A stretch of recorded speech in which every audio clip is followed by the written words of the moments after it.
Monsieur le Président, Mesdames et Messieurs, chers amis, chers membres de la Société des Arts et de la classe des Beaux-Arts de la Société des Arts, c'est effectivement un privilège d'être ici avec vous ce soir.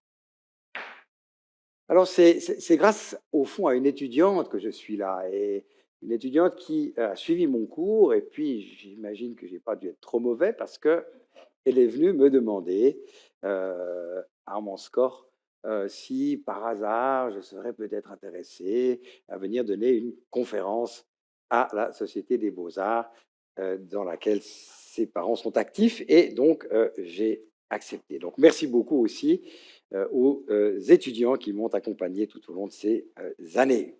Alors, il faut un tout petit peu corriger le titre, puisque quand j'ai accepté, j'étais encore professeur. Aujourd'hui, je suis professeur honoraire, mais mon intérêt pour la matière n'a pas changé.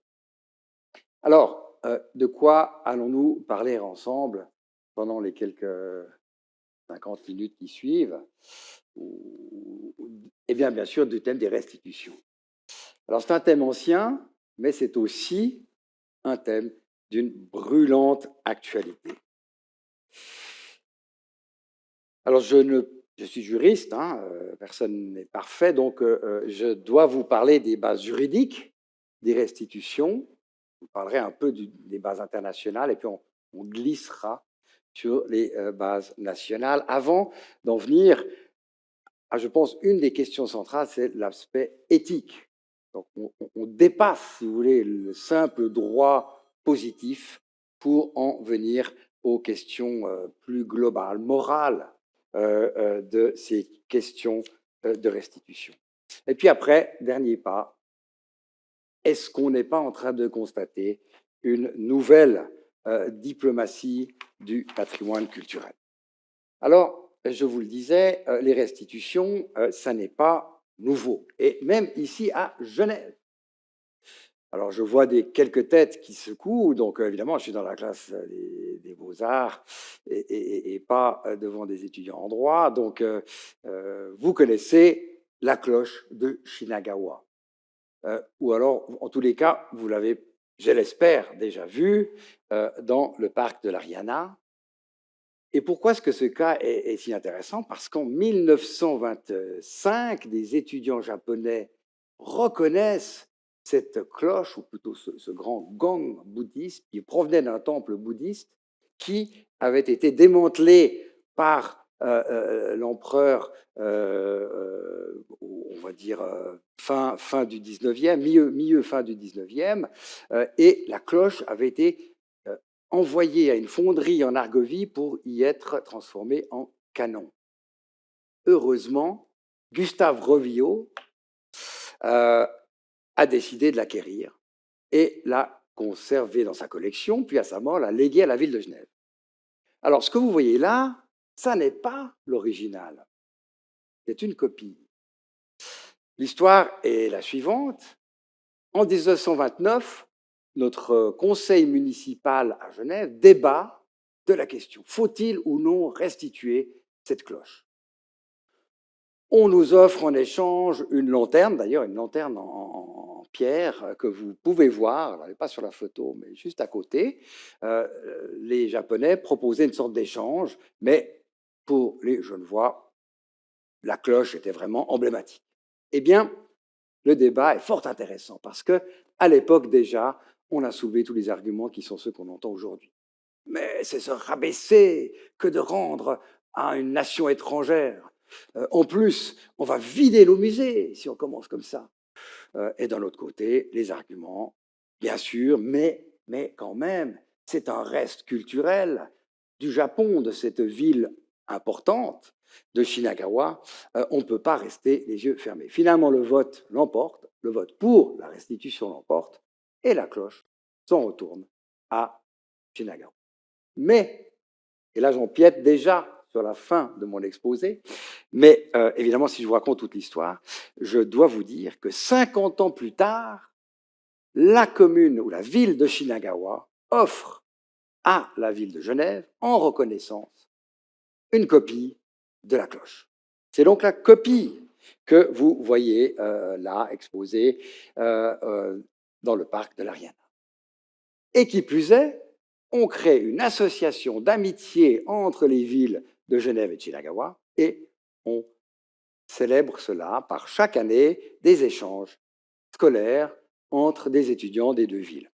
Quelque chose de tout à fait remarquable. C'est encore actif aujourd'hui. J'ai eu des étudiants qui m'ont dit « Ah oui, oui, mais moi j'ai été à Shinagawa ». Donc, vous voyez que ça n'est pas rien. Donc, on voit donc que c'est un vieux problème. Maintenant, venons-en à l'actualité, beaucoup plus brûlante. Genève, toujours, eh bien, il y a à peine un an, on a restitué, le MEG, le musée d'ethnographie, a restitué deux objets religieux aux communautés Haudenosaunee, donc d'Amérique du Nord, des objets, un masque et un objet rituel qui était un sorte de hochet rituel, grâce à une procédure, alors elle, qui a été extrêmement rapide.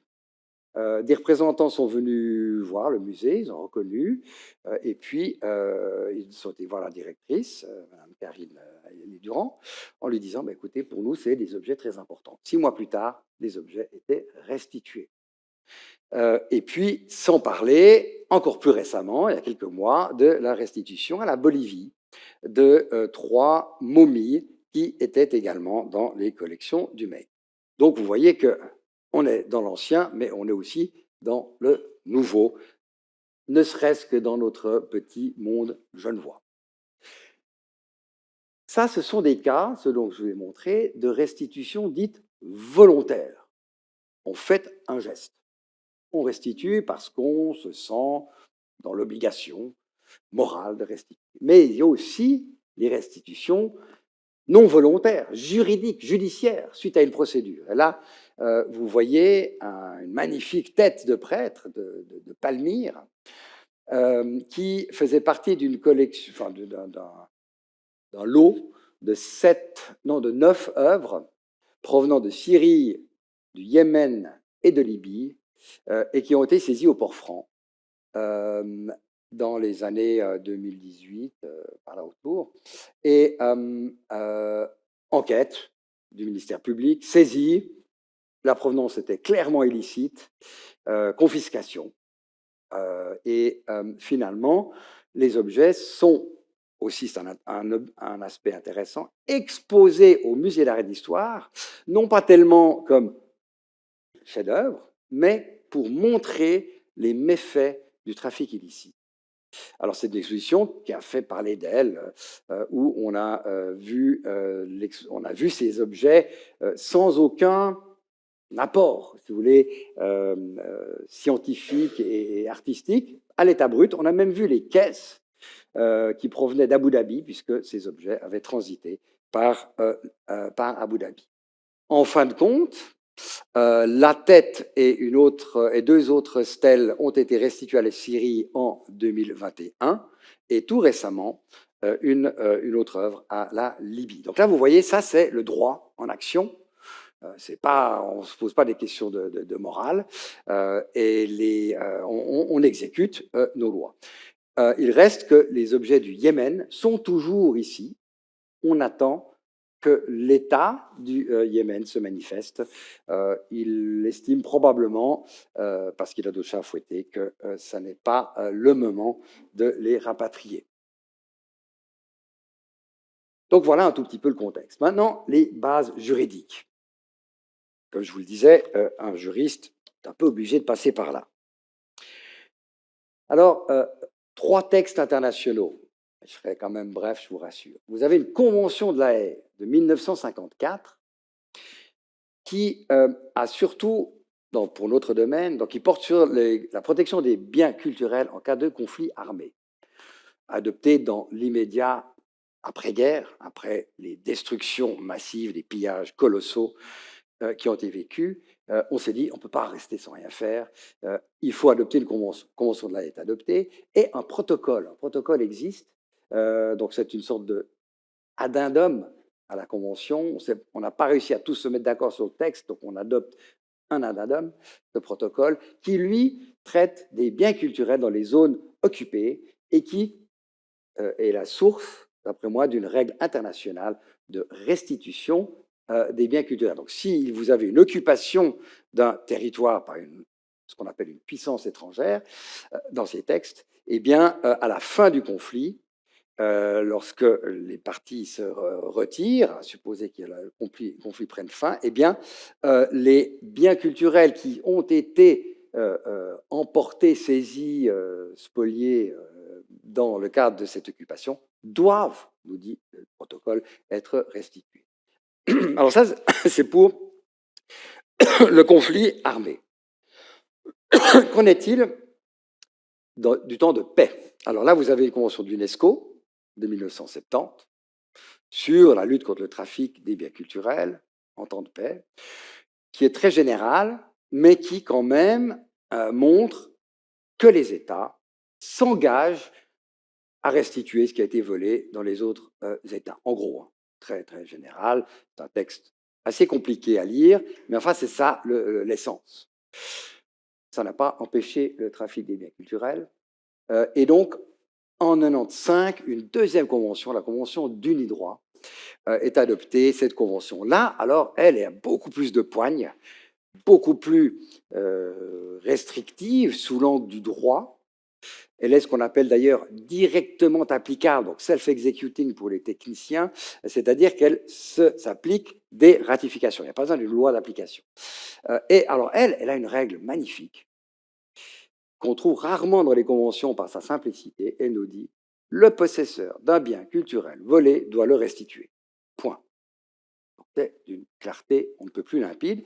Il y a toutefois deux réserves à émettre. Un, cette convention n'a été ratifiée à ce jour que par une cinquantaine d'États, contrairement à la convention d'UNESCO qui a été ratifiée par plus de 150 États. Et puis, les États qui l'ont ratifiée ne sont précisément pas les États du marché.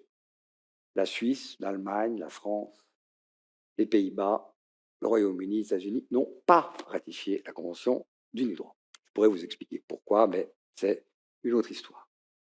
Donc, la question qu'on peut se poser aujourd'hui, c'est existe-t-il une règle internationale coutumière au vu de toutes les restitutions qu'on voit arriver?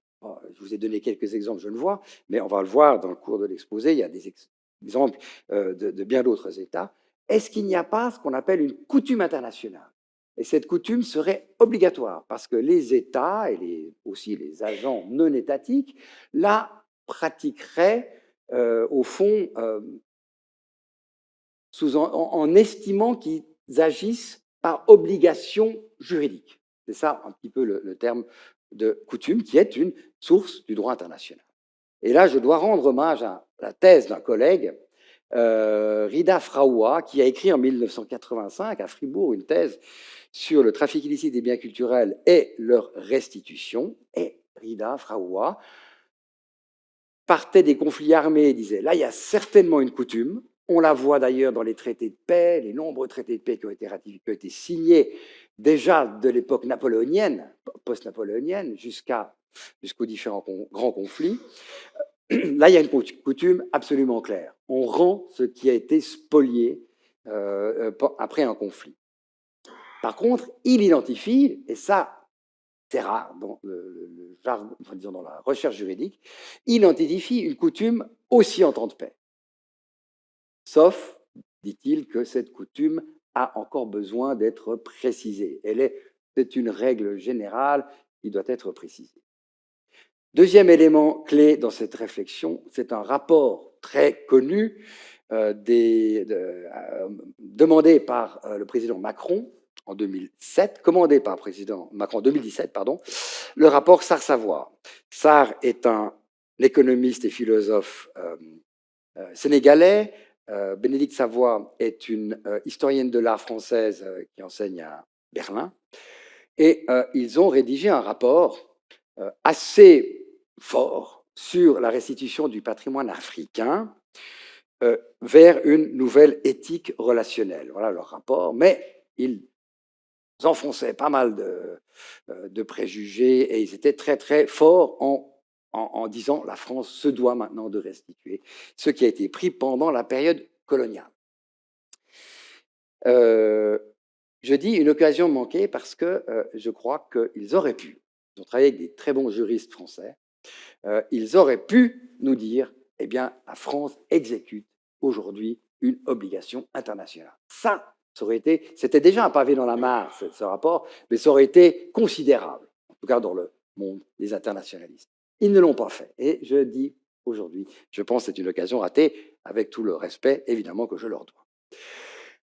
Alors, la pratique internationale, hein, je vous ai parlé des règles, mais que nous dit la pratique? Alors, je ne peux pas tout vous dire, mais évidemment, vous aurez compris que j'aime raisonner par des exemples, des cas desquels on essaie de tirer les règles. Alors, il y a deux cas que je veux citer, le cas de Préaviard et le cas de la Vénus de Cyrène. Alors, le cas de Préaviard est essentiel parce que c'est un des rares arrêts de la Cour internationale de justice qui traite d'une question de droit des biens culturels. Il n'y en a pas 36 000, il y en a quelques-uns, mais c'est quand même assez rare.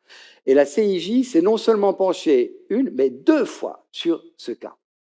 De quoi s'agit-il? Très brièvement, d'un temple situé à la frontière entre le Cambodge et la Thaïlande, et les parties se disputent de savoir où se trouve ce temple. Est-ce qu'il est en territoire cambodgien ou est-ce qu'il est en territoire thaïlandais?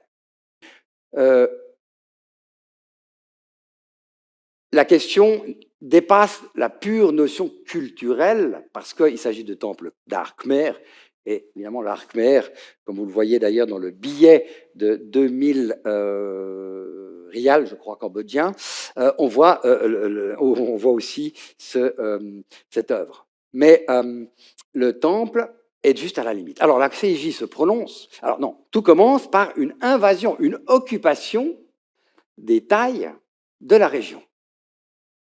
Et le temple. C'est à nous. Les Cambodgiens réagissent très dignement, peut-être d'inspiration bouddhiste, ils disent on va saisir la Cour internationale de justice, c'est un litige de frontières. La CIJ se penche là-dessus, je ne vous donne pas les raisonnements parce que c'était beaucoup trop compliqué. En gros, la frontière telle qu'elle a été adoptée et acceptée par la Thaïlande passe au nord du temple. Par conséquent, le temple fait partie du territoire cambodgien. Point. Alors ça a encore continué parce que 20 ans plus tard, non, que dis-je, 30 ans plus tard, ça a recommencé. La Thaïlande a recommencé.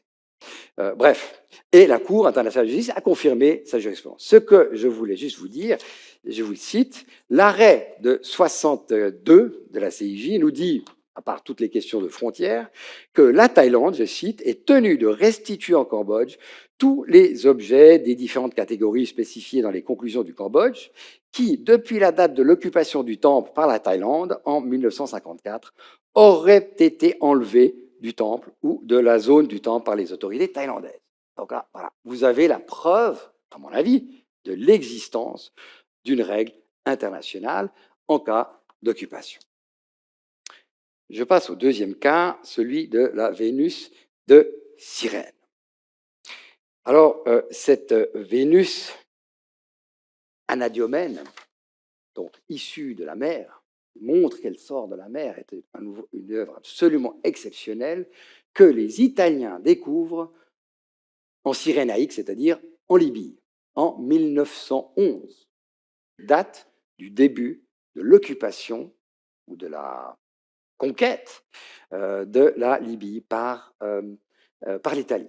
Il est resté jusqu'en 1943 la puissance occupante, la puissance coloniale. Elle est trouvée par les Italiens et assez rapidement, en 1915, je crois, amenée à Rome, exposée au Palazzo Massimo à Rome. Magnifique, une magnifique œuvre. L'occupation, la guerre, terre se termine, discussion sur où elle doit aller, etc. Finalement, en l'an 2000, les autorités italiennes accepte de restituer. Et voilà, on va restituer cette sculpture à la Libye. Une association, Italia Nostra, recourt contre cette décision et va jusqu'à la Cour suprême, le Conseil d'État italien, en disant absolument pas, c'est une œuvre romaine, et ce qui est à Rome appartient à Rome, doit rester à Rome. Pas de raison de restituer. Et vous avez un arrêt, je dois dire, exceptionnel du Conseil d'État, donc Cour suprême italienne, qui tranche en faveur de la restitution et qui nous dit, en gros, il existe une norme internationale exigeant la restitution du patrimoine qui a été pris dans les zones coloniales. Et le fondement n'est autre que l'interdiction de l'usage de la force dans les relations internationales, et de l'autodétermination, le droit à l'autodétermination des peuples. La Libye est un État souverain, et par conséquent, que peut faire l'Italie sinon restituer à la Libye ce qui a été découvert sans conteste aucun en Libye. Et donc là, vous avez un arrêt national, mais qui nous dit exactement cela. Il existe une norme internationale qui tranche en faveur de la restitution des biens spoliés. Vous voyez même qu'on a fait un timbre en Italie pour vous montrer combien c'était important pour les Italiens en 1930. Voilà. Alors maintenant, je viens au droit national. On a plutôt parlé de droit international. Qu'en est-il du droit national? Alors attention, n'ayez pas peur. Je ne vais pas vous faire un cours de droit réel, ni suisse, ni français, ni allemand.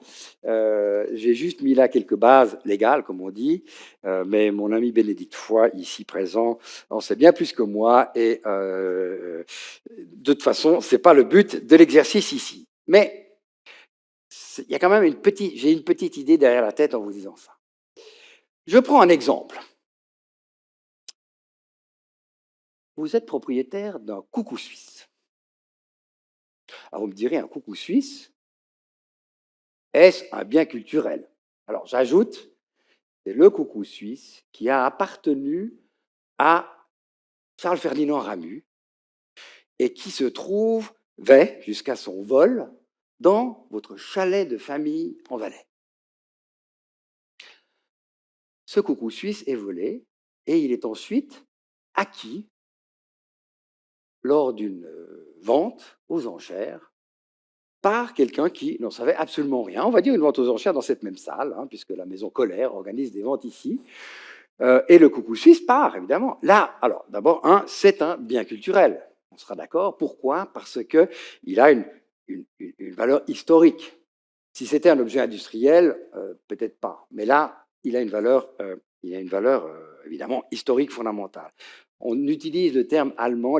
L'Office de la culture, pour nous dire ce qu'est un bien culturel, nous dit, il utilise le terme allemand de museumsfähig, ce qui peut arriver dans un musée. C'est déjà pas mal de choses, mais certainement, le coucou de Ramu, je pense qu'il pourrait y arriver. Bon. Alors, vous avez découvert ça, et vous voyez que cette vente a eu lieu, ici chez Colère, et vous voulez donc récupérer votre coucou. Vous dites, c'est quand même pas incroyable, on m'a volé mon coucou. Et le but de mon exposé, c'est de vous montrer que la solution va différente selon qu'on est en Suisse, en France, en Allemagne ou encore dans les États de common law. En Suisse, très simplement, on connaît la présomption de la bonne foi de l'acquéreur, mais il existe une norme qui permet de revendiquer ce qui vous a été volé, à certaines conditions, et le délai, depuis l'adoption de ce qu'on appelle la loi sur le transfert des biens culturels, la LTBC, est de 30 ans. Donc vous avez 30 ans pour récupérer votre bien. Vous allez peut-être devoir indemniser, mais vous pouvez quand même le récupérer. En droit français, vous avez un célèbre article 2279. C'est 9, désolé, c'est pas 6. Et je me rends compte qu'on n'a pas utilisé la dernière version des slides que je vous ai envoyés, c'est l'avant-dernière. Mais bon, je l'ai corrigé ce matin. Et l'article 2279 nous dit En fait de meuble possession vos titres, ça c'est une belle expression. En gros, on se base sur la possession. On peut cependant, nous dit l'alinéa 2, revendiquer si on a été dépossédé dans un délai de 3 ans. Alors vous avez en Suisse 30 ans aujourd'hui, en France 3 ans. Et puis en droit allemand, eh bien, en droit allemand, il n'y a tout simplement aucun délai, il n'y a pas d'acquisition de la propriété possible sur un objet volé, à l'exception des ventes aux enchères. S'il y a une vente aux enchères, oui, alors là, les Allemands acceptent. Donc vous voyez, encore une autre règle. Et puis si on pousse un tout petit peu plus loin en droit anglo-américain, alors là, c'est un autre principe, le principe nemo dat quod non habet, qui veut dire on ne peut pas transférer plus de droits que ce qu'on a soi-même, c'est-à-dire que le voleur ne peut pas transférer la propriété, vous ne deviendrez jamais propriétaire d'un objet volé, vous pourrez donc vous, victime d'un vol, si le coucou se trouve à New York et que c'est le droit new-yorkais qui s'applique, vous pourrez revendiquer sans aucune limite de temps. D'accord? Il n'existe pas le concept de la protection de l'acquéreur de bonne foi.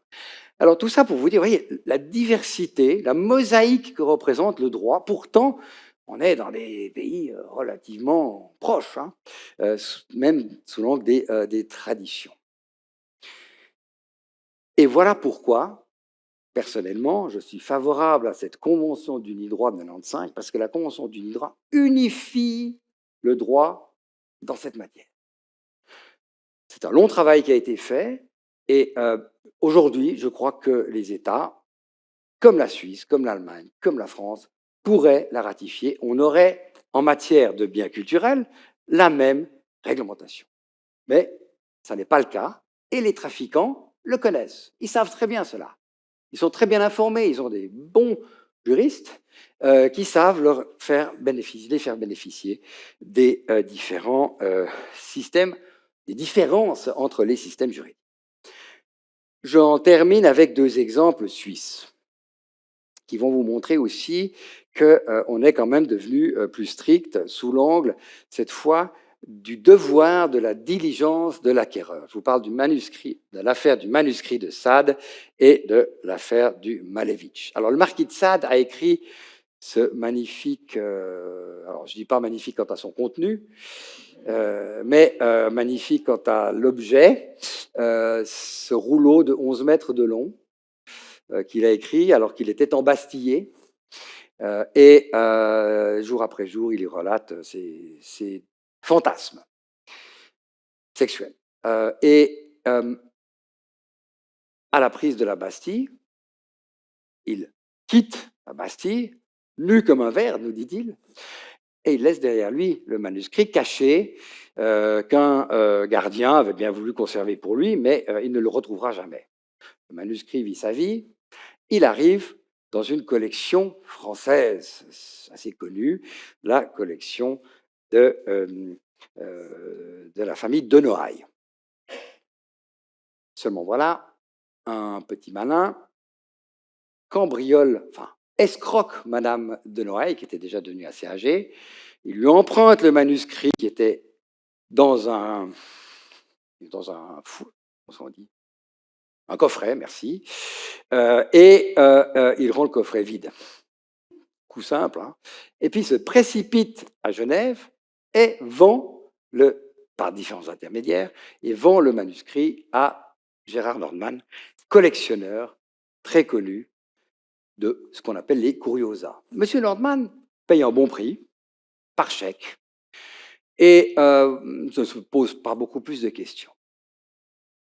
L'escroc se fait arrêter, mais la vente avait eu lieu. Et donc, la question se pose, que peut faire Madame de Noailles? Eh bien, elle agit devant les tribunaux suisses, en revendication, donc un peu comme le cas du coucou suisse, en revendication de son bien. Et je vous passe l'histoire, mais le centre de la discussion était de savoir s'il pouvait y avoir eu transfert de propriété avec acquisition de bonne foi. Donc la question était la bonne foi de M. Nordman. Et on est en 98, le tribunal fédéral dit oui. Il était de bonne foi, il y a la présomption de bonne foi dans notre système juridique, Il a payé un bon prix. euh, il n'avait pas à se soucier du fait qu'il connaissait très bien Madame de Noailles. Il aurait pu lui téléphoner, hein, même en 98, hein, il y avait le téléphone. Non, le tribunal fédéral nous dit une chose magnifique. Il nous dit il avait déjà proposé de lui acheter. Elle avait refusé 2 fois. Le tribunal fédéral nous dit qui ne veut pas vendre un jour peut vendre le lendemain. Donc le droit de propriété, c'est central.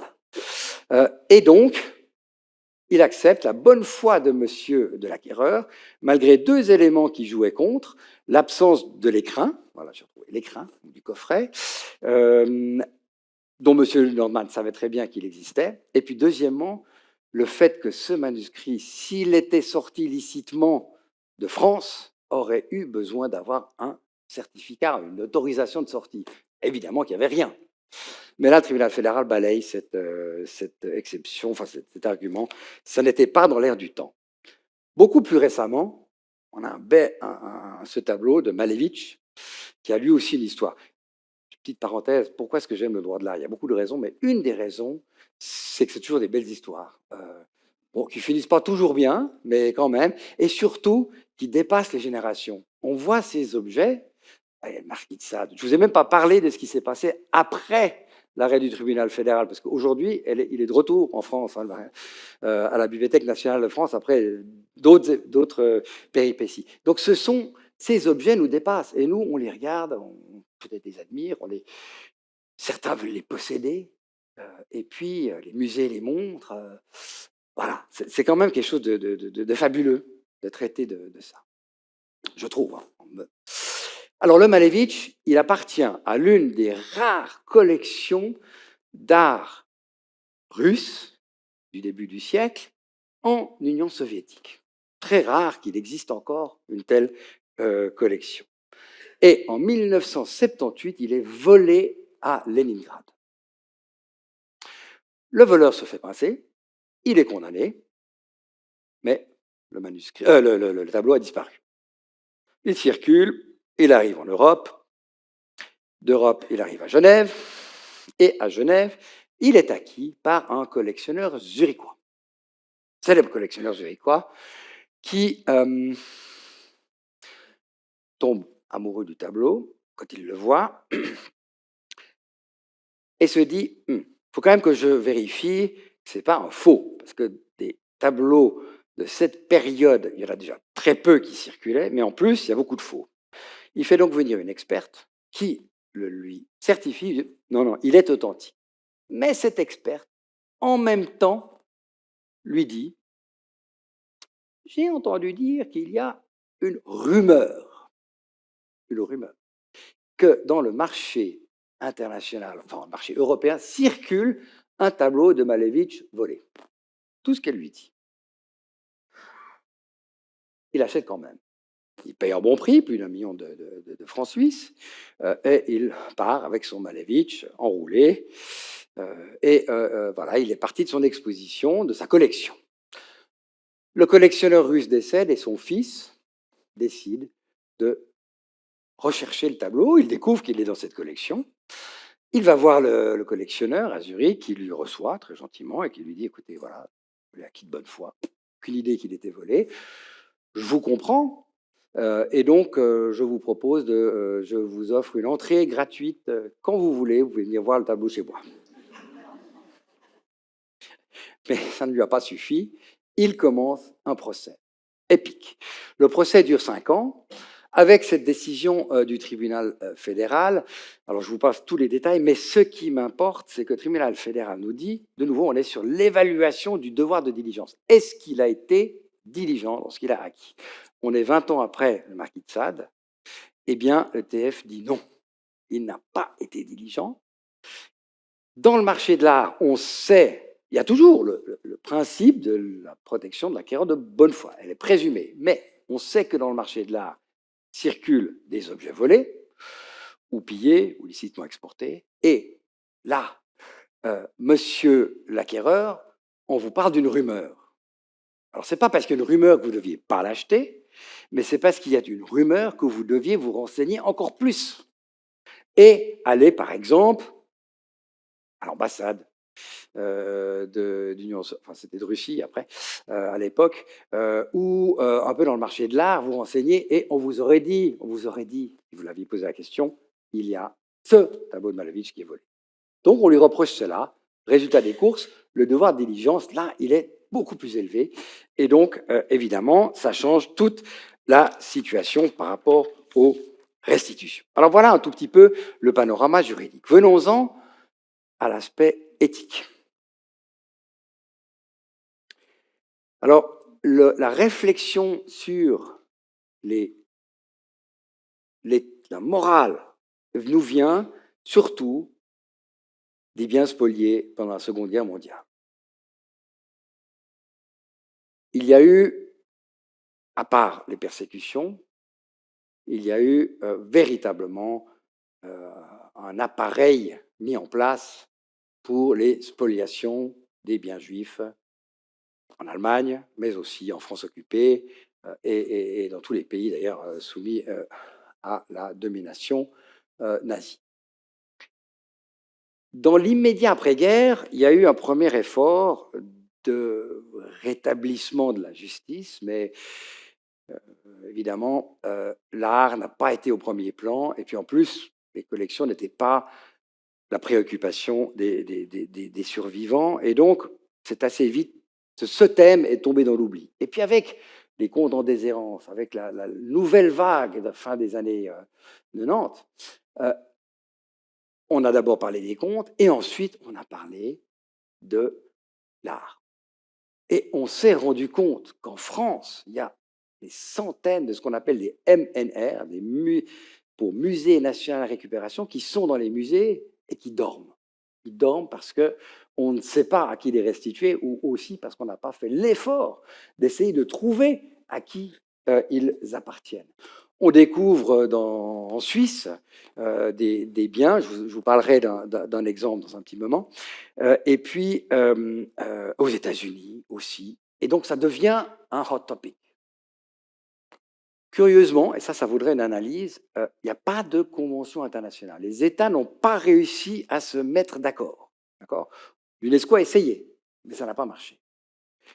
Donc, les États-Unis prennent la main et réunissent une quarantaine de pays, 44 pour être précis, à Washington en 98, et cette réunion adopte les principes de Washington. Donc ça fait exactement un peu plus de 25 ans. Et donc là, ce sont 11 principes très simples, mais qui nous disent, même si le droit vous dit A, vous dit que c'est prescrit, vous dit qu'il y a un acquéreur de bonne foi, etc., eh bien, la morale vous exige B, la restitution ou une solution aménagée, une solution, nous disent le texte, juste et équitable. D'accord ? Vous voyez, ça c'est vraiment le terme. Hein. Fair, just and fair solutions. En plus, dans ce texte, on encourage les modes alternatifs de résolution des litiges. On dit, pas de procès, ça ne sert à rien, c'est trop long, c'est coûteux, tout le monde s'épuise. Allons devant des arbitres, allons devant des médiateurs. Essayons de trouver des moyens, ou alors créons des commissions nationales. Et donc, tout ça a eu un impact assez considérable. Je vous parle dans un instant d'un cas pratique suisse, mais ce qui est intéressant, c'est qu'il y a eu 6 pays qui ont adopté des commissions, et l'année passée, je dirais qu'on a pris notre temps, mais la Suisse vient de décider de créer une commission indépendante sur les biens culturels au passé problématique. Alors, on a créé une nouvelle catégorie, mais c'est intéressant, parce que vu qu'on a été un peu plus lent que les autres, on a pu intégrer les biens spoliés non seulement pendant la guerre, mais aussi pendant la période coloniale. Alors nous ne sommes pas une nation coloniale, mais nous avons quand même beaucoup bénéficié, et il existe dans nos musées ou dans les collections des biens qui datent de la période coloniale, et donc on a élargi le champ d'action de cette commission. Ce sera intéressant de voir. Il y a des critiques, des gens qui disent non, il faudrait vraiment rester que focusé sur les biens spoliés pendant la guerre, d'autres qui disent non, il faut généraliser, on verra. Pour l'instant, la commission a été créée, le principe est acté, une ordonnance du Conseil fédéral a été adoptée fin 2023, on attend la création effective de cette commission. Et puis, on voit quand même, donc, dans la foulée, il y a quelques jours, quelques semaines, les mêmes États, enfin une vingtaine d'États des principes de Washington, dont la Suisse, ont adopté des best practices sur la mise en œuvre des principes. Mais j'aimerais vous parler, excusez-moi, voilà, de ce tableau qui vous montre l'impact des principes de Washington. Vente forcée à Nice. On est en 1943. La collection d'Anna Jaffe, décédée de mort naturelle, est mise en vente par le commissariat aux affaires juives et l'intégralité de cette magnifique collection est vendue et la famille ne touche pas un centime. Bon, vente spoliatrice. Ce tableau de Constable est acquis à Genève par un collectionneur neuchâtelois, les Junot, qui ensuite en font don, ou plutôt lèguent leur collection, y compris ce tableau, au musée de la Chaux-de-Fonds. Les descendants Jaffe, ils sont 13, ça devient vite compliqué, mais enfin ils sont quand même 13, ils se mettent d'accord, recherchent ce qui a appartenu au patrimoine familial et agissent, enfin se demandent ce qu'ils doivent faire. Alors, ils toquent à la porte de la Chaux-de-Fonds et le musée leur dit, argument qu'on entend toujours, mais oui, mais nous on ne savait pas. On a reçu ça en legs dans les années, qu'est-ce que c'est, 80, 90 non, pas 90, justement, bien avant les principes de Washington. On ne savait pas, non, on ne vous rend pas. On veut bien mettre une plaque. Ça, c'est notre vision des principes de Washington, mais on ne va pas faire plus. La famille se voit obligée d'aller en justice. Et c'est là que c'est vraiment intéressant. Le juge, alors en Suisse, on a toujours une phase de conciliation en premier, dans un procès civil. Le juge des montagnes et du Val de Travers, donc à la Chaux-de-Fonds, le juge conciliateur, avait lu les principes de Washington. Et d'entrée, alors je représentais, c'est pour ça que je peux vous parler de ça, j'étais l'avocat des héritiers Jaffe. D'entrée, il nous dit, les principes de Washington, il faut les appliquer. Alors moi, vous m'embêtez avec une procédure, vous, les Jaffe, j'ai absolument pas envie de vous laisser aller devant la procédure, il faut que vous trouviez une solution adéquate et pas juste une plaque. 2 ans de négociations ont eu lieu et finalement, eh bien, la commune, la ville de la Chaux-de-Fonds, a revisité son point de vue et a accepté la restitution. Ça a donc été restitué à la famille. Il y a eu une petite compensation, il est vrai. La ville disait, mais nous, on a conservé ce tableau, on l'a restauré, on en a tenu vraiment on s'est bien occupé de lui. Par conséquent, une indemnisation a été versée, mais de manière très intéressante, pas par les héritiers, Jaffe, mais par la France, au motif de la responsabilité de la France dans cette vente forcée. Donc, vous voyez que les principes de Washington, ça a beau être du droit mou, comme on dit, la soft law, ils entrent dans le droit, ils entrent dans la pratique, et en fait, ils ont une influence grandissante. Je crois que je voulais encore juste vous dire une petite chose, pardon, je dois reculer là. Oui, donc je voulais quand même dire, voilà, là, je vous ai dit que la Suisse, on élargit le champ d'action. Pourquoi? Parce qu'on est aujourd'hui dans cette phase de réflexion sur la décolonisation des musées et des collections. Et la France, ce n'est pas le seul, mais c'est quand même un des États moteurs vers cette décolonisation des collections des musées. Il faut le dire, il faut le reconnaître. l'année passée, 2 lois ont été adoptées, hein, une sur la restitution des restes humains, une autre sur les biens spoliés, et il y a une troisième qui est en voie d'adoption cette année sur les biens coloniaux. Donc, franchement, il se bouge, on va dire. Alors, j'ai mentionné les restes humains, je ne peux pas passer sous silence le fait que c'est un sujet très important, qui mériterait une conférence en tant que telle, mais sachez que c'est un sujet qui préoccupe beaucoup les musées universitaires, les collections universitaires. Et à l'Université de Genève, on a eu des cas, notamment de squelettes Mbouti, pygmées pour les... on ne dit plus, paraît-il, pygmées, mais enfin, ce sont des squelettes qu'on a dans les collections à l'université et que l'on a voulu restituer en RDC, donc aux République démocratique du Congo. Seulement, voilà. J'arrête, je ne vais pas être trop long sur cette histoire, mais c'est très intéressant parce qu'on est allé, le rectorat accompagné, etc., à Lubumbashi, alors pas avec les restes, hein, on les a gardés ici, mais on s'est dit, on veut les rendre, on n'a pas envie de les garder. Et voilà que les communautés locales, Mouti, nous disent, mais nous, on n'en veut pas. Figurez-vous que ces restes, ayant été enterrés une première fois en terrain Mouti, déterrés par un médecin suisse qui était proche d'eux et amenés à Genève, eh bien pour eux, les réenterrer, les réensevelir était une violation de leurs principes. Et donc, ils nous ont dit, faites-en ce que vous voulez, mais nous, on n'en veut pas. On veut par contre volontiers une indemnisation pour le tort qui nous a été fait. Ça, oui. Et bien sûr, alors là, il y a eu des discussions sur la création d'une école, etc. Bien sûr, ça, c'était un aspect, disons, qui dépassait la simple restitution des restes humains.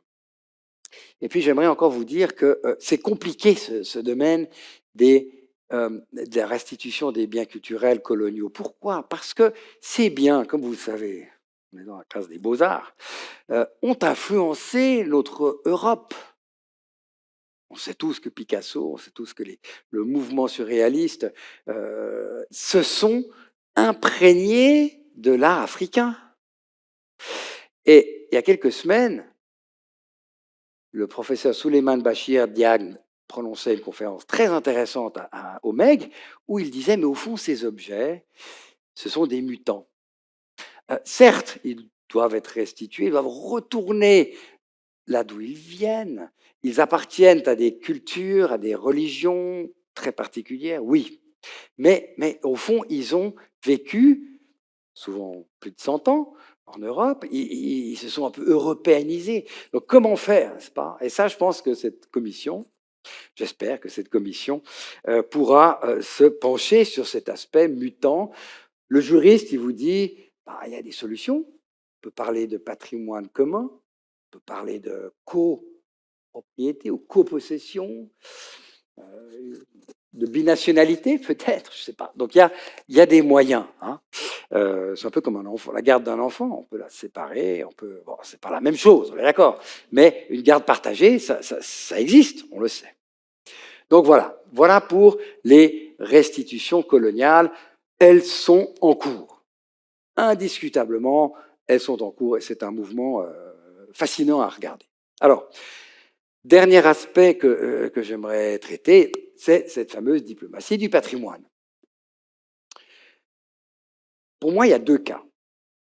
Il y a le cas, c'est-à-dire de la diplomatie dure, et puis celui de la diplomatie soft power. Le patrimoine culturel peut être un moyen de négocier pour obtenir autre chose. La France, hein, le président Macron, il n'est pas complètement idéaliste au point de dire je rends tout ça pour la beauté de la chose. Il n'est pas bête, il pense évidemment aux relations avec les anciens pays coloniaux français. Ils sont en plein essor, des difficultés certes, mais enfin, il faut garder des bonnes relations avec eux. Donc voilà. Donc, cette décision de Macron n'est pas à voir isolément.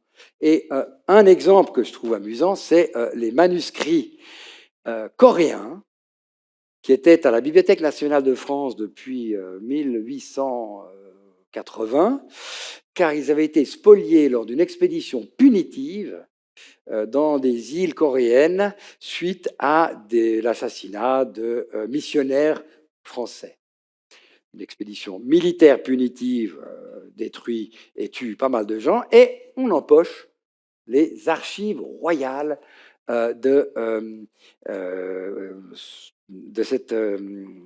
Corée.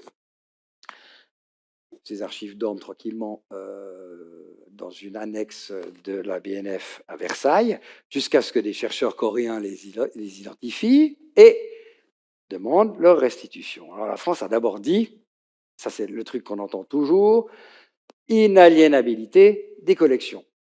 C'est fait partie des collections françaises, il y a un numéro, on ne peut rien y faire.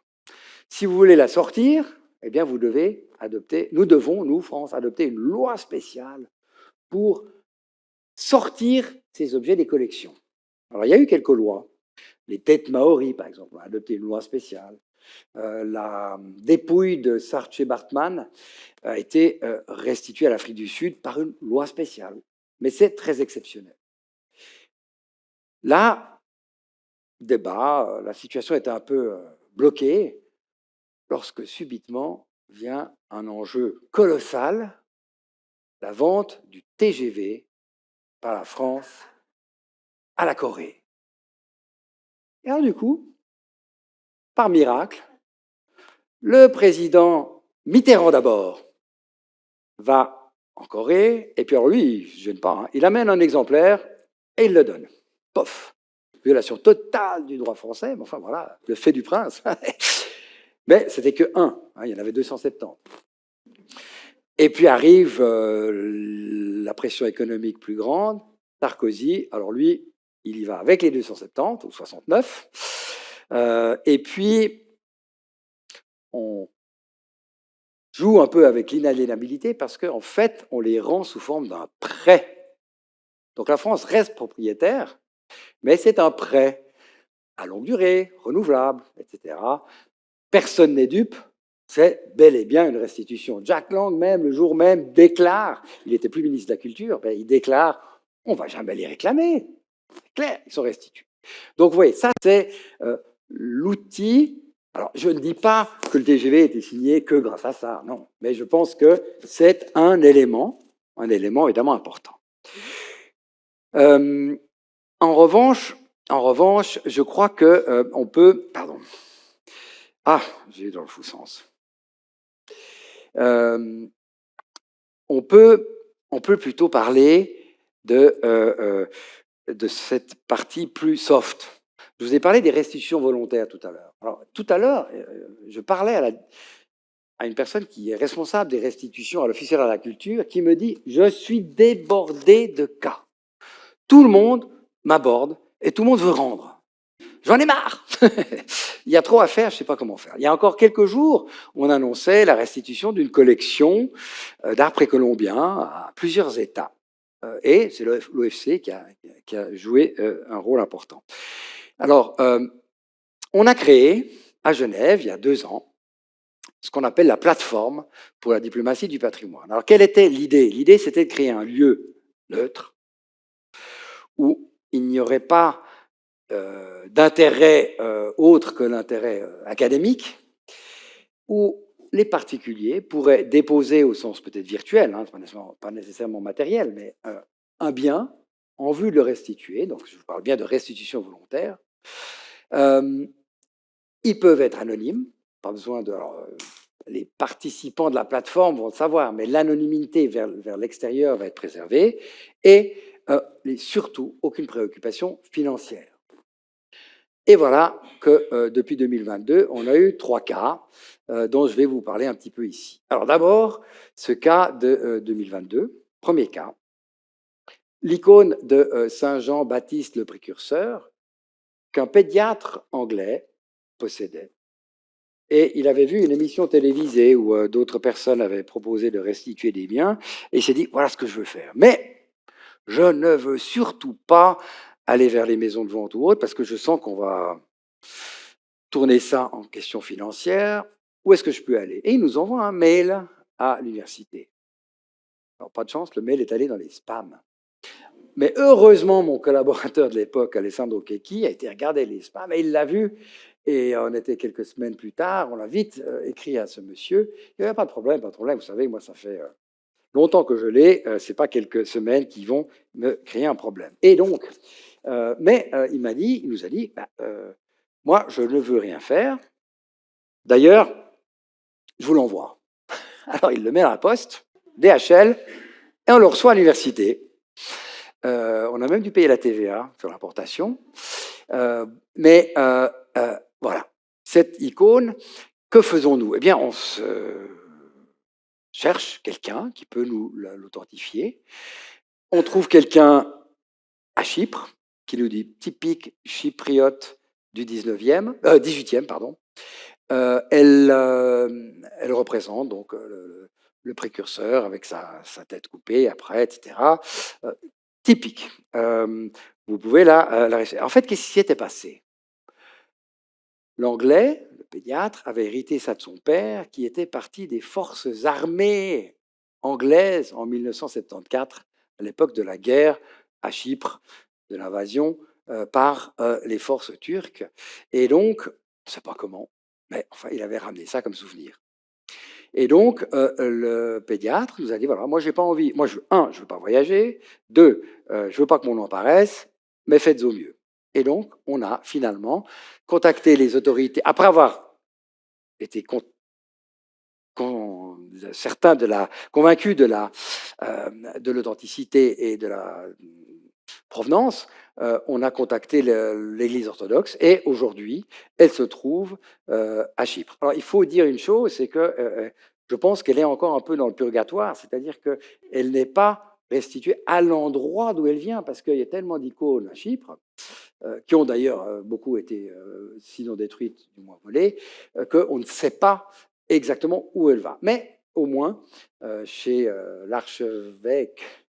Archbishop de là-bas, elle est exposée, il y a une salle où les gens peuvent venir les voir et on espère qu'un jour, elle sera identifiée. Alors ça, c'est le premier cas. Vous allez voir que c'est très, très varié. Le second cas, très exactement l'année passée, et Federico ici se souviendra qu'on y était, voici que 3 vases étrusques qui appartenaient à une famille genevoise dont les parents avaient tout simplement acheté ça sur le marché local dans les années 70. À l'époque, on ne posait aucune question. C'était tout à fait normal. Ils ont ramené dans la valise, rien demandé. Il se trouve que l'une des héritières était une archéologue et ça la gênait quand même un peu aux entournures d'avoir ça dans l'héritage. Et donc, elle nous demande de nous charger de la restitution. Et vous voyez, là, à l'Institut suisse de Rome, il y a très exactement 1 an, la restitution a eu lieu. Ce qui a un tout petit peu surpris les héritiers, c'est que la police, qui est d'ailleurs représentée ici, les carabiniers pour la protection des biens culturels qui sont connus en Italie, ont dit oui, très bien, merci, mais nous, on va faire une enquête. Et donc, heureusement, ce ne sont pas des objets d'une immense valeur, et donc, je ne pense pas qu'il y aura de suite. Troisième et dernier cas, la tête réduite. Là aussi, une histoire assez rocambolesque d'un ambassadeur franco-suisse à Quito, fin 19e, qui ramène dans ses valises différentes choses qui constituaient un peu son cabinet des curiosités, et il ramène cette tête réduite Tsansa, toute petite, hein, comme ça, effectivement réduite, et la famille l'hérite et ne souhaite plus la conserver. Ils viennent nous voir, et nous sommes donc en discussion avec l'Équateur, qui considère que c'est un bien culturel. C'est intéressant, hein, ça reste humain, c'est un bien culturel. Bon, c'est vrai que la loi équatorienne le permet, mais leur souci principal, c'est l'authenticité de la chose. Parce que figurez-vous qu'il y a eu un commerce assez important de ces têtes réduites, et beaucoup ont été faites avec des animaux et pas des êtres humains, et ça réduirait l'intérêt pour l'Équateur. Et donc, on est en passe de lui faire passer un test ADN au CURM, donc le Centre universitaire roman de médecine légale. Et le responsable était enchanté quand il a appris ça. Il m'a dit, mais merci, vous savez, moi, on ne voit pas souvent des cas comme ça. C'est plutôt des cadavres et des trucs. Là, ça va. Et donc, on va opérer la statue et finalement la tête. Et finalement, on espère arriver à une solution. Voilà, mesdames et messieurs. Alors, j'ai quand même ici apporté quelque chose. Vous vous demandez peut-être pourquoi il y avait ce personnage avec moi, Hercule. Pourquoi est-ce que Hercule est là? Alors, vous ne voyez peut-être pas, mais Hercule est cassé en deux. Cet Hercule, c'est une vulgaire copie, hein, on est d'accord, cette grande sculpture, a trouvé, ça a été réunifié. Pourquoi? D'abord, il a été cassé dans l'Antiquité et dans le site de Pergée, au sud de la Turquie, où l'on a opéré des fouilles licites et illicites. Alors, la fouille licite découvre le bas, donc cette partie-là, qui était exposée au musée d'Antalya. Les pilleurs avaient été plus rapides que les fouilleurs officiels et avaient trouvé le haut. Parti dans le marché, acquis par un collectionneur américain, finalement légué au musée des Fine Arts de Boston. Bon, alors les Turcs se disent qu'il faut quand même faire quelque chose. On n'a pas vraiment l'intention, disent-ils, de faire une procédure. Et donc, ils décident d'entrer en discussion avec les Américains. Et le musée de Boston leur dit, mais écoutez, il y a tellement de statues d'Hercule, comment est-ce que vous pouvez penser que c'est la même? Bon, certes, je ne vais pas vous la rendre, hein, parce que si je vous la mets pour vous essayer de vérifier, vous n'allez pas me la rendre. Donc non, mais moi, je mets en doute que ce soit la même. Alors les Turcs, peut-être raisonnement un peu byzantin, nous ont dit, bah, allons, faisons des moulages. Et ils ont fait 2 moulages, des 2 parties. Et, alors je ne sais plus si ça a eu lieu en Turquie ou, je crois que c'était à Boston. Les 2 moulages collaient parfaitement. Eh bien, vous voyez, finalement, le musée de Boston, bon perdant, dit, bon, bah, ok, là, on restitue, l'affaire est close. Mais ce que je voulais par là vous dire, ce n'est pas juste une formule mathématique, hein, O plus bas égale entier, mais c'est en réalité de se rendre compte que, vous voyez, une procédure était vouée à un échec. C'était impossible de faire ça. C'était bien après. Bon, enfin, non, ce n'était pas un échec avéré, mais c'était compliqué et c'était surtout cher. Discuter, négocier, échanger, trouver peut-être un expert qui est d'accord de faire les moulages, etc., a amené à la résolution de ce litige. Et puis cette dernière slide ici nous montre un cratère dit d'Euphronios, qui est une fouille clandestine en Italie, qui a été acquis par le Met. Très, très, très beau, très belle œuvre, mais qui était vraiment une fouille clandestine, sans que le maître le sache. Les Italiens ont obtenu, après négociation, la conclusion d'un accord. De nouveau, ça c'est nouveau, on revient à la diplomatie du patrimoine. Le maître rend, mais en échange, l'Italie s'engage à prêter des œuvres tout aussi importantes de manière régulière au Met. Le Met s'engage à financer des fouilles licites en Italie. Et l'Italie s'engage encore à d'autres prêts, d'autres travaux communs avec le Met. Donc vous voyez que là, un accord de collaboration est signé.